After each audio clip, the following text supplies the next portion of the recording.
Spiritual Living. I am Rev Melissa, the Spiritual Director and Senior Minister, and I bring you greetings from Wakanda. Wakanda today. Yes, yes. Wakanda forever. Yes, yes.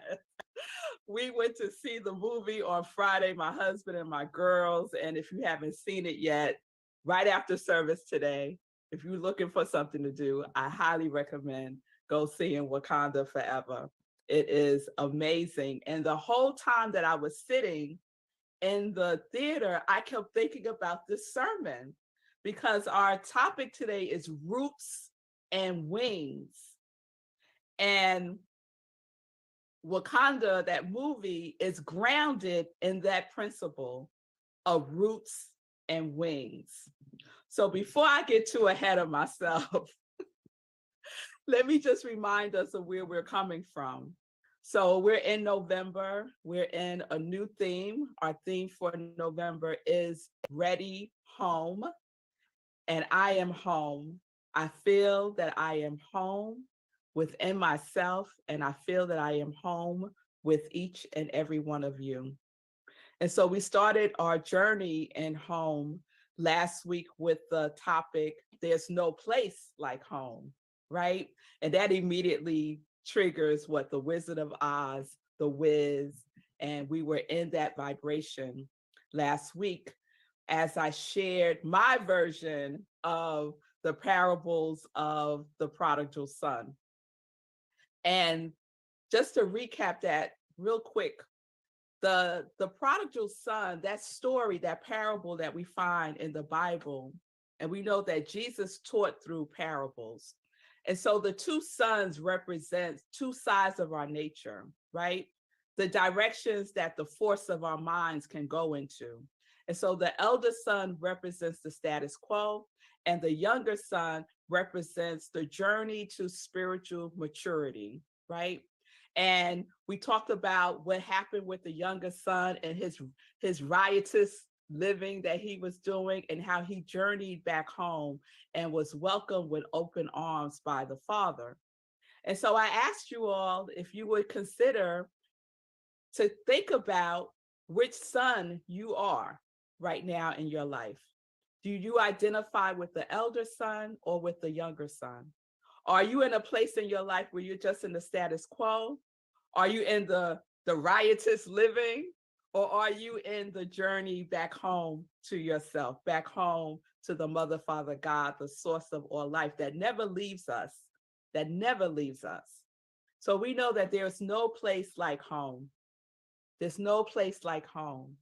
There's no place like your home, Stacy, like your home, Cheryl, like your home, Victoria, like your home, Susie, like your home, Chris, like your home, Melissa, like your home, Rhonda, like your home, Ron, like your home, Jan, like your home, Michelle, like your home, Bonnie, like your home, everyone that's watching us on Facebook. There is no place like you, because we are the unique individualizations of the one.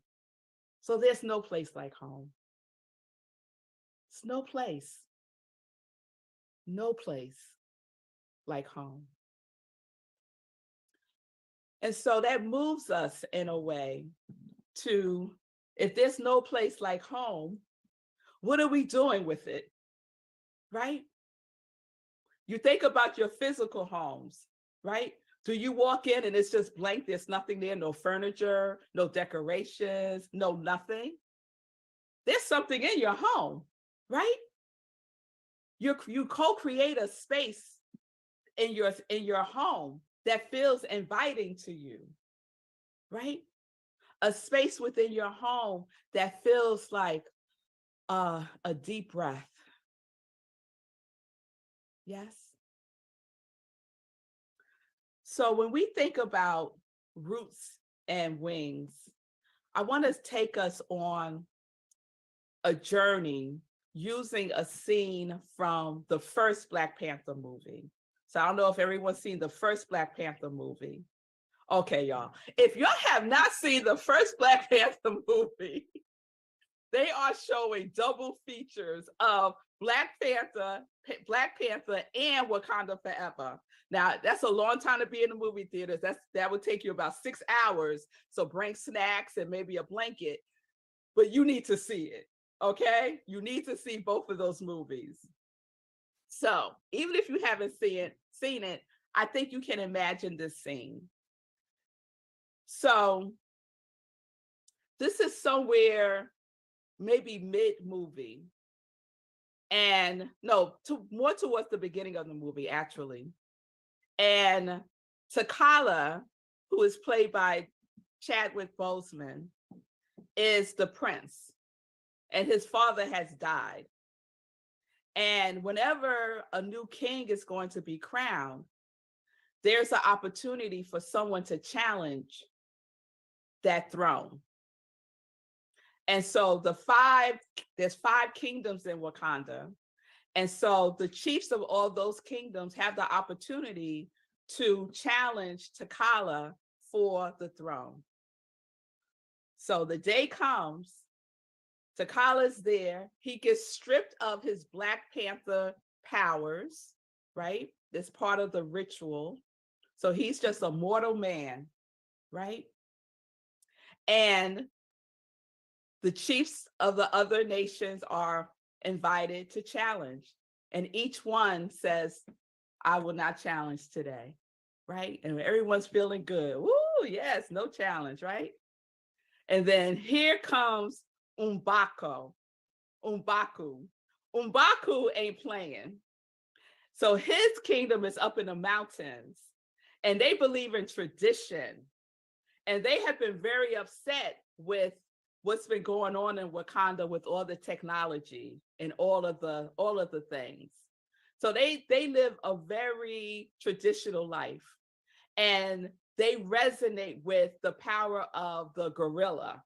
They're not playing. So he challenges T'Challa for the throne.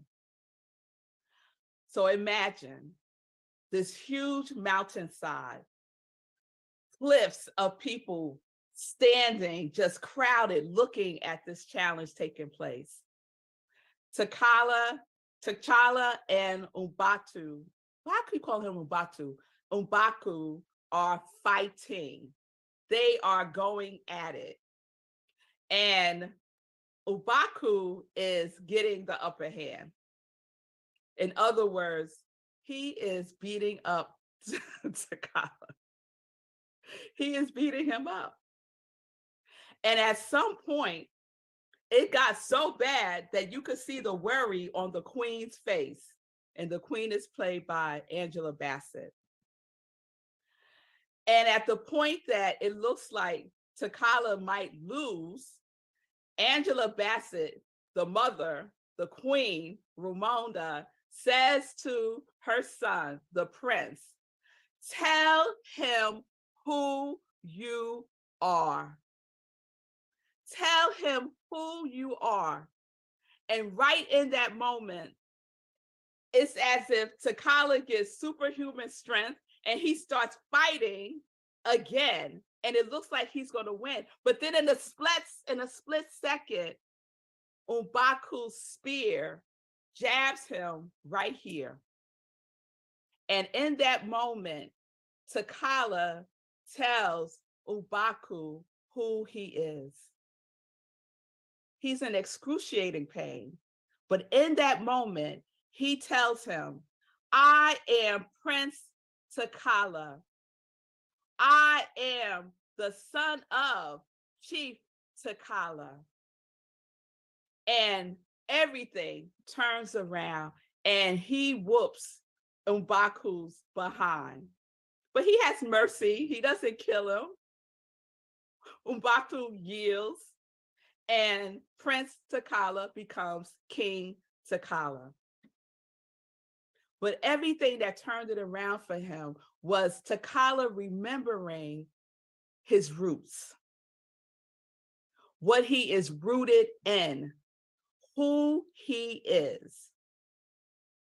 When we are clear about who we are, even in those most painful moments, it could feel like we had been struck by a spear. Even in those moments of pain and agony, we know who we are. And in that moment, we need to remember. We need to remember. The question, who you are, took T'Challa back to his core, to his ancestry, back to the root of who he is. So we all know that Wakanda's not a real place, right? It's in Africa, but in my mind, y'all, it is as real as New York City, right? And so I know from traveling, especially traveling in West Africa, knowing who you are is paramount. It's paramount. And it's probably the case in other places too, in other cultures. Who are you? Knowing who you are is paramount. When I go to the South, one of the first things people ask me who don't know me is this: who your people? Who your people? They want to know where you from, who your people, what's your last name. They want to know, who are you? Because it's important for us to know what we're rooted in, what we are rooted in, right? And people size you up based on how much you know about who you are, about who your people are. It could just be a Southern thing, y'all. Maybe it's just my experience, but I suspect that it's not. So the power of knowing your roots, what you are grounded in, what grounds you, can serve as a determining factor in the trajectory of your life. And so in our teachings, there's also roots, right? There's a law of roots. Have you heard of the law of roots? No, because I just made it up.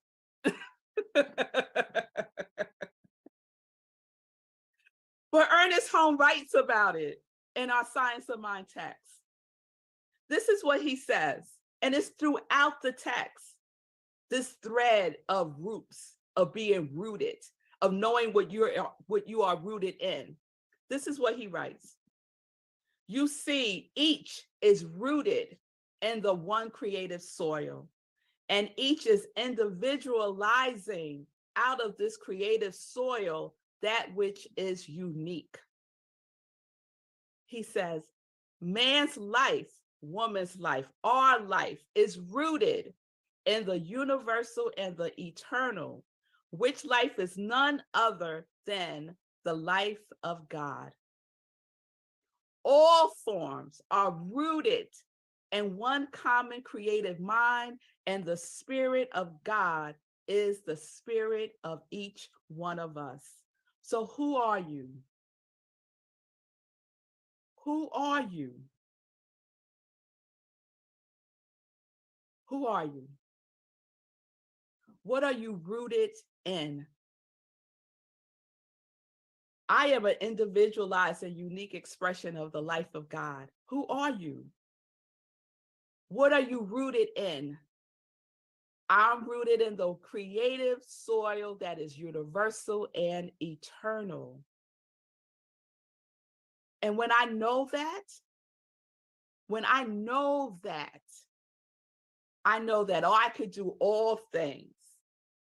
I could do all things through God that strengthens me. In the Christian faith, I can do all things through Christ that strengthens me. That's how I was raised up. One of my grandmother's favorite verses when we were going through challenges in the family. She would remind us who we are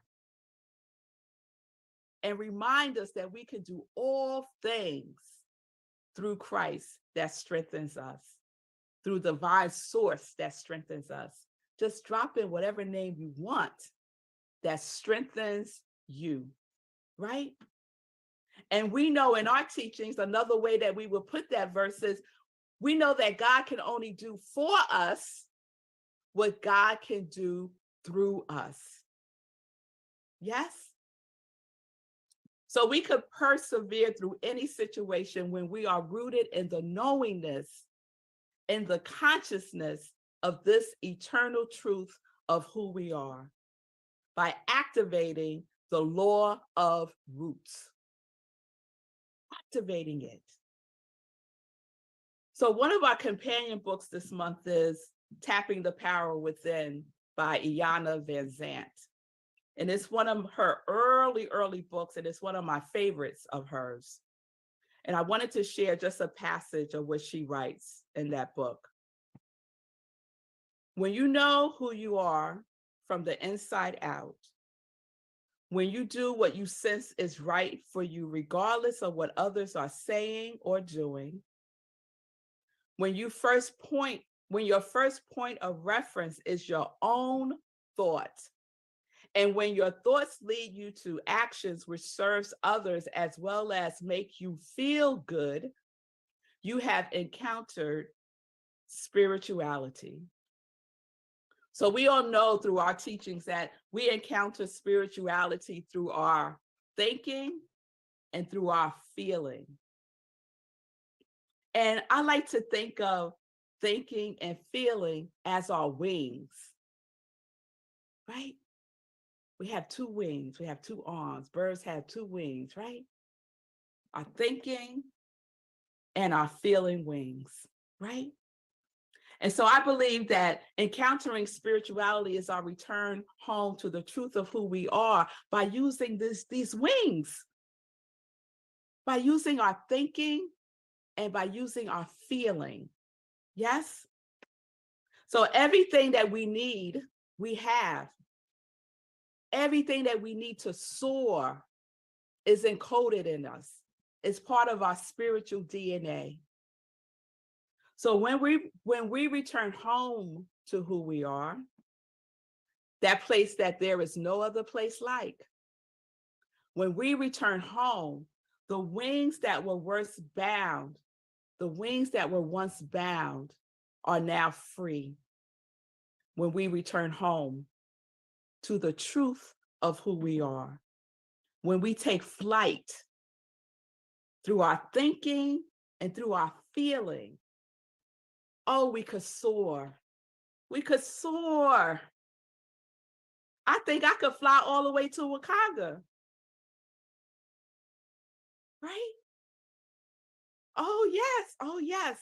The principle of the science of mind and the science of heart teaches us that feeling is at the center of the universe and reflected through our consciousness, and it sheds, it glows wherever our thought travels. So right now, my thought is traveling to Wakanda, y'all. Our thoughts can return us home when we feel lost, when we feel like we're in a battle for our very lives. Our spirit sings out to us, tell them who you are. Tell them who you are, beloved. Tell them what you are rooted in, what you are rooted as. Tell yourself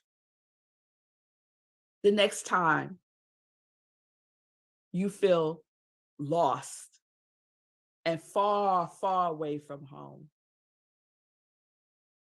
Because our wings are rooted in the authenticity of who we are. Many of us are under the illusion that we could be other than that which we are. I have to tell y'all, we cannot. We cannot. That is a fool's game. Sooner or later, that spark that is simmering within you will no longer be denied. And you will feel a little fluttering. That's that wing. What you thinking? Come on now. We're here for great things. God is our source. It is time to soar. And then that other wing will start to get to fluttering. And you start feeling something within your spirit, within your soul that reminds you again. Oh, I am divine. I am so good. The one that I love to tell myself is, I am delicious. Yes. The authentic you will not be denied. It will not. It is much harder to deny your authenticity than it is to be authentic. Not being authentically who you are is a lot of work. It goes against our very nature. So who are you? Those who know the source of who they are renewed. Are renewed. So now it's time to take flight. Tell them who you are. Tell yourself who you are. So that final scene, there's a final scene in the first movie of the Black Panther. And it ends with King T'Challa and his sister Shuri at a basketball court in Oakland, California. And there's a young boy who approaches King T'Challa because he's like, wait a minute, he just came out of the sky in this thing that I've never seen before. Like, what is happening? And so the boy goes over to him and he asks him what? Who are you? Who are you? And so I'm asking you the same question. Who are you? Who are you?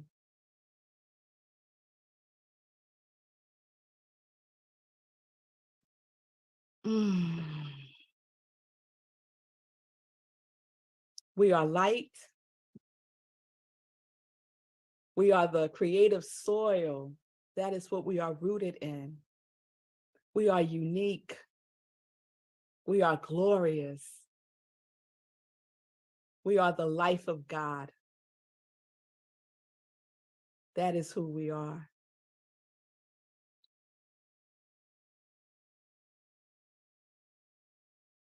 Wakanda forever, y'all.